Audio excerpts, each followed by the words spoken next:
Yang namanya mahar harus sesuatu yang bernilai.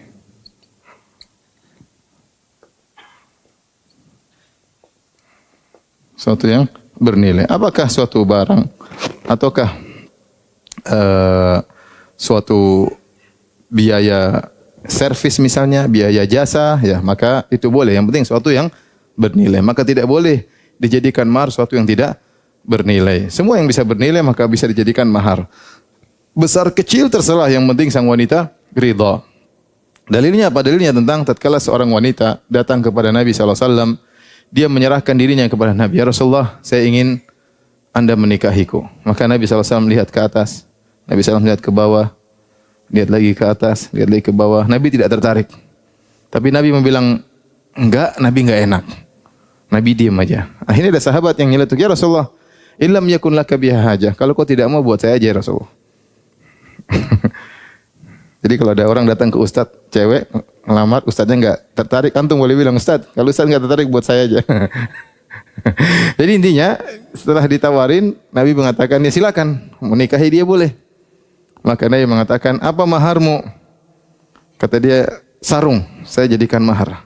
Kata Nabi, kau punya sarung yang lain enggak? Ini sarungku cuma satu ini. Terus kalau kau kasih sarung pakai apa? Enggak ada. Subhanallah, nekat, pokoknya nikah ya. Wah, sarung. Oke. Kata Nabi SAW, iltamis walau khataman min hadid. Kata Nabi, cari cincin. Jadi di rumah sana, meskipun cincin besi. Cincin besi murah, meriah, tidak mahal. Yang penting dia ridha, silakan. Dia cari, ternyata enggak ada juga. Subhanallah, dia enggak punya duit untuk nikah. Maka Nabi bertanya, hal ma'aka syai'un minal Qur'an? Kau punya hafalan Quran enggak?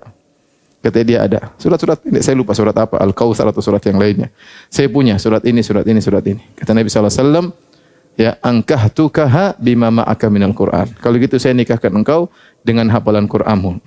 Ini banyak orang salah paham. Padahal maksudnya dalam riwayat yang lain, maksudnya Nabi katakan, alimha ma ma'aka minal Qur'an. Ajari wanita tersebut dengan hafalan Qur'anmu. Sehingga kata para ulama, yang jadi mahar pernikahannya bukan hafalan Qur'annya, tetapi biaya dia mengajar wanita tersebut apa? Al-Quran. Ya. Kalau dia ngajarin itu taklim itu ada nilainya.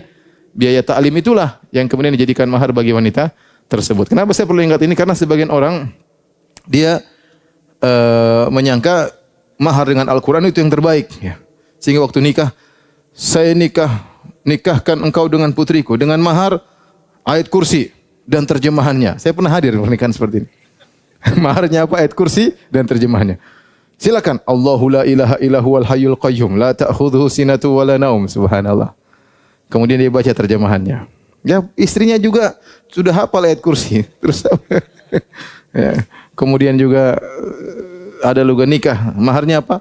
Hafalan surat Ar-Rahman. Ini salah paham karena enggak belajar fikih. Belajar otodidak baca hadis salah paham. Sehingga dia nikah dengan surat apa? Ar-Rahman, Ar-Rahman, Allamal Quran. Nah kalau lupa tengah jalan gimana? Jadi bukan sunnah menikah dengan apa? Hafalan Quran. Ini kasus orang ini dia tidak punya apa-apa. Makanya dia mengatakan, kau punya ini enggak? Punya ini enggak? Enggak punya. Sudah punya hafalan terakhir enggak punya. Ya sudah itu aja. Jadikan mahar untuk biaya mengajari istrimu. Ya.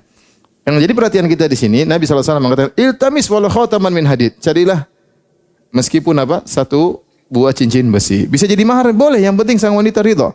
Makanya pernah terjadi kejadian, saya dengar seorang syekh, kalau enggak salah Syekh Utsaimin ya, atau yang lainnya. Dia mengatakan ada seorang wanita menikah di Arab Saudi, menikah dengan mahar 1 real. Dengan mahar 1 real, 3.700 ya. Sekarang saya dengar turun 3.500. Mahar cuma 1 real. Saya pernah hadiri suatu pernikahan, maharnya buku akidah wasithiyah. Akidah wasithiyah kalau dijual di Saudi 1 real, matannya doang. Akidah wasithiyah ya. Ya, maksudnya yang penting sang wanita ridho, selesai. Waktu saya menikah dengan istri saya tanya, maharnya mau apa? Kasih saya terserah. Terserah, waduh, saya enggak punya duit. Tapi karena saya baik, saya kasih 140.000. Harusnya gratis kan boleh. Cuma karena saya baik, saya kasih berapa? 140.000. Itu pun 70.000 saya utang sama kawan. Jadi dulu nikah tanpa modal ya. Taib. Jadi namanya mahar harus sesuatu yang bernilai. Ya tadi kita bilang katakan apa? Dianjurkan apa? Untuk tidak mahal. Dibolehkan mahal. Dibolehkan mahal, ya. Jika sang lelaki ridha. Ya. Ya, apa namanya? Misalnya mahar yang terjadi di sebagian daerah. Ya, mau nikah dengan seorang wanita, kemudian walinya mempersyaratkan, kalau menikah dengan putri saya, kita tahu syaratnya ada. Syarat terkadang terucapkan, terkadang tradisi yang sudah dijalankan. Ya, misalnya buat mahar putri saya emas 20 gram. Buat uang buat saya 100 juta. Buat bayar walimah kamu juga bayar. Misalnya bagaimana? Intinya total uang antara yang diterima dengan oleh istri, calon istri 10-20 gram dengan 100 juta yang diberikan kepada orang tua, ini sebenarnya mahar sebenarnya. Meskipun diistilahkan ini buat mahar, ini buat pemberian, tapi sebenarnya dia syarat. Syarat yang diajukan dalam pernikahan, ya. Oleh karenanya para ulama mengatakan, seandainya seorang lelaki menikahkan putrinya, dia mengatakan, kau boleh nikah dengan putri saya, mahar putriku misalnya 10 juta. Kemudian uang buat saya 10 juta. Maka sebenarnya maharnya berapa? 20 juta sebenarnya. Seandainya terjadi perceraian sebelum dia gauli wanita tersebut, maka sang laki hanya wajib membayar setengah mahar. Nanti ada kita bahas setelah ini.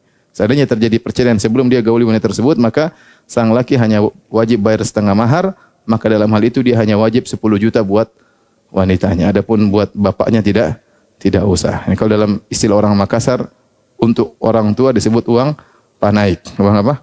Panaik. Taib.